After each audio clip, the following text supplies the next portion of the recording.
Je vous en parlais dans les titres depuis le début du mois d'avril, c'est la saison des asperges. Elles pointent le bout de leur nez sur les étals des commerces. Mais le gel et la pluie de ces dernières semaines n'ont pas favorisé la pousse du petit légume. La récolte a débuté avec du retard et les rendements sont en baisse. Lodoïs Gravel et Frédéric Madier. 6 degrés ce matin dans cette parcelle de maraîchage et un ressenti plus proche de zéro avec le vent. La météo actuelle impacte fortement la récolte des asperges.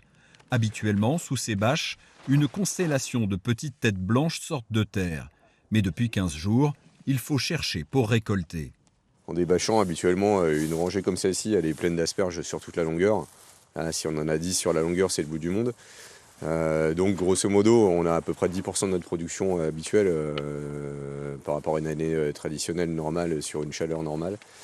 Donc c'est assez catastrophique. L'asperge ne pousse qu'en fonction de la chaleur. Et qui plus est, en plus le froid qu'on a impacte en plus les fraisiers et les fleurs de fraisiers qui sont les fraisiers qui sont complètement en fleurs actuellement. Le cellier de Revigny produit les bonnes années environ 30 tonnes de fraises en plein air. Mais cette année, c'est sûr, le rendement sera bien plus faible. La faute au gel de ces derniers jours.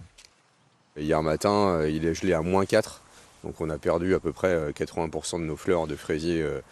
Et les fraisiers étaient à 80% en fleurs. Donc c'est une catastrophe, quoi. Vraiment, on est extrêmement impacté par les circonstances actuelles. Heureusement, les températures devraient remonter d'ici ce week-end, permettant de faire sortir les têtes. Le risque, c'est que toute la production arrive d'un seul coup. Une année habituelle, le cellier de Revigny produit jusqu'à 7 tonnes d'asperges.